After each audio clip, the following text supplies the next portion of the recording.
ক্রীড়াঙ্গনে যত দুর্নীতিবাজ আছে আগামী ৭২ ঘন্টার মধ্যে যদি তারা স্বেচ্ছায় পদত্যাগ না করে তা আমরা সকল ফেডারেশন দুর্নীতিবাজদের কালো তালিকা অবিলম্বে প্রকাশ করব, এটাই আমাদের মেসেজ। ক্রীড়াঙ্গনের বঞ্চিতরা যেন একটু শ্বাস নেবার সুযোগ পেয়েছেন। গেল ১৭ বছরে যাদেরকে অবৈধভাবে ফেডারেশনগুলো থেকে বের করে দিয়েছে, ব্যানারে ব্যানারে তুলে ধরলেন তারা তাদের ক্ষোভ। আমরা চাই এই অ্যাথলেটিক ফেডারেশন ভেঙে আবার নতুন করে কমিটি করার জন্য, এখানে যেন যারা সংগঠক যারা খেলোয়াড় তারা যেন এখানে আসে, এই আমাদের দাবি। এটা চলে দুইটা সমিতি দিয়ে, একটা হলো রাজশাহী সমিতি আমাদের আব্দুল রকিব সাহেবের, আর একটা হলো শরাফত সমিতি।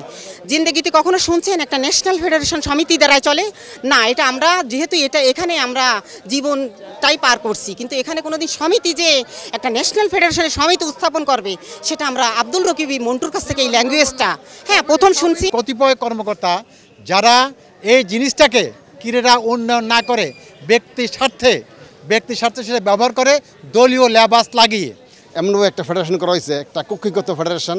এই ফেডারেশনের মাধ্যমে বিভিন্ন যে অনুষ্ঠান করা, এমনকি আপনার মনে করেন আন্তর্জাতিক জাতীয় যে গেম করা, সবাই আস্তে আস্তে ডে বাই ডে পিছিয়ে যাচ্ছে।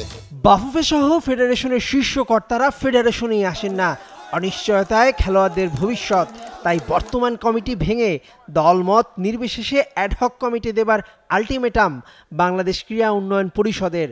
ক্রীড়াঙ্গনে যত দুর্নীতিবাজ আছে আগামী ৭২ ঘন্টার মধ্যে যদি তারা স্বেচ্ছায় পদত্যাগ না করে তা আমরা সকল ফেডারেশন দুর্নীতিবাজদের কালো তালিকা অবিলম্বে প্রকাশ করব, এটাই আমাদের মেসেজ।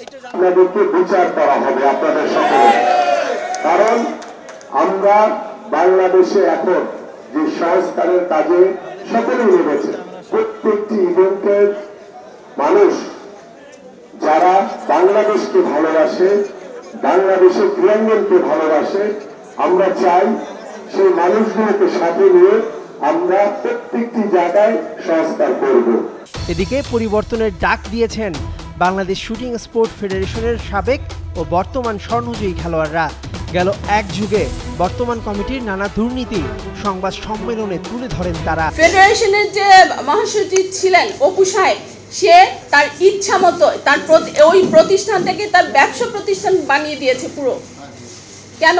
এটা ফেডারেশন কি ব্যবসা করার জায়গা?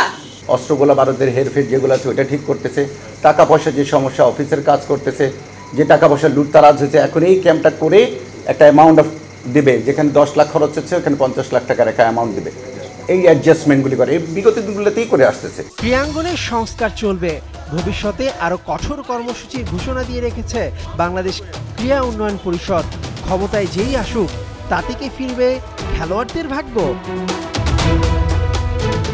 মেহেদী নাইম, ৭১।